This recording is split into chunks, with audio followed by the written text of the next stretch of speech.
welcome to highlights of the 5th round of the World Superbike Championship from Assen in Holland. The Assen TT circuit is one of the most famous in the world, and they've raced here since 1925. The World Superbike Championship has been coming here since 1992, and over the years has seen some of the greatest races of the championship's 20-year history. The Dutch fans love motorbike racing, and the stands are always full at this ever-evolving circuit. Several alterations to the circuit layout and infrastructure may have shortened this fast-flowing track over the years, but it still delivers great racing, with the crowds now getting an even better view of it. This is the 5th round of the World Superbike Championship in 2007, and for many riders it's a very important one in terms of their title aspirations. Britain's James Toseland leads the way, having won at every round so far. He's got a 13-point lead over the second most consistent man in the series, rookie Max Biaggi. Biaggi needs another win, and so too does Donington winner Noriyuki Haga. But perhaps the man with the most to gain is the current world champion Troy Bayliss. Fully recovered from an injury, he notes that his Ducati is well suited to the Assen track with a strong history of success. Carl Fogarty was unbeaten for 4 years and clocked up 12 victories here during his career. Bayliss himself has won the double here on his way to the title in 2001. So the weekend was full of potential and one of the most exciting tracks on the calendar, and once again, it wouldn't disappoint. Assen is also the home for the Dutch Ten Carter team, so James Toseland was determined to go for a double win. Ten Carter have had a sensational start of the year, winning a race at each round so far. The Ten Carter team is one of the most professional and best prepared in the paddock.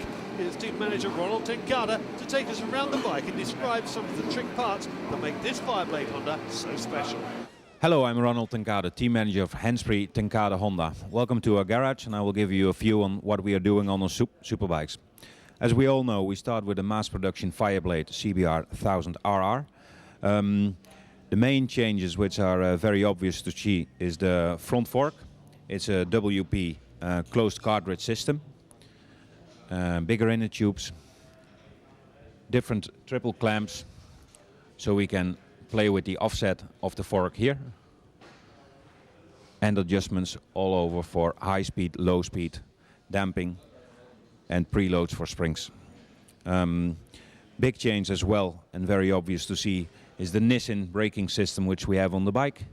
The Nissin calipers, which provides us also a technician always on track. Another very obvious thing to see, which we can see here, is the Kenny Roberts swing arm. For the electronic system, we would have to walk over to the more naked bike, undressed bike on this side. What we see here, this red box, is the data recording unit. Underneath here is the ECU side, where also the traction control is in. Hopefully today we'll have some good racing, and JT can be on top of the sheets again. See you. After 2 very close qualifying sessions, Superpole was definitely up for grabs as the top 16 riders battled for pole. Haga looked as though he will be quickest on the Yamaha when disaster struck halfway through after being the fastest on the first split. He lost the front end and almost fell off, but hung on to finish his lap. Would have to start the race from 15th. Biaggi, Bayliss and Lanzi were all impressive, but Toseland was out for his first pole of the season on the Honda, and with several thousand Brits cheering him on, he was on the case. This lap could make a difference as whether they come over or not tomorrow, for sure. 1:16.7 James Toseland is tasting. Lanzi is the man who's got that time at the moment. It's looking okay. 1:16.2, and he's up by 0.4. This is a good lap from JT. James Toseland, 52 from Great Britain. Great start for the 2004 world champion, and he's up by almost half a second.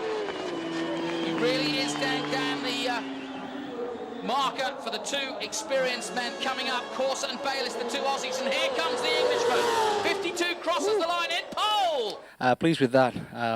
Yeah, first pole of the season. Obviously, we've won every round so far, which has been great for the races.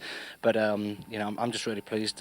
For me and the team, it's their home race. You know, I had Donington Park, a little bit disappointed in the second race, but I'm here. There's a lot of British fans come over here. The weather's just unbelievable for this time of year, and hopefully it'll be a good day tomorrow.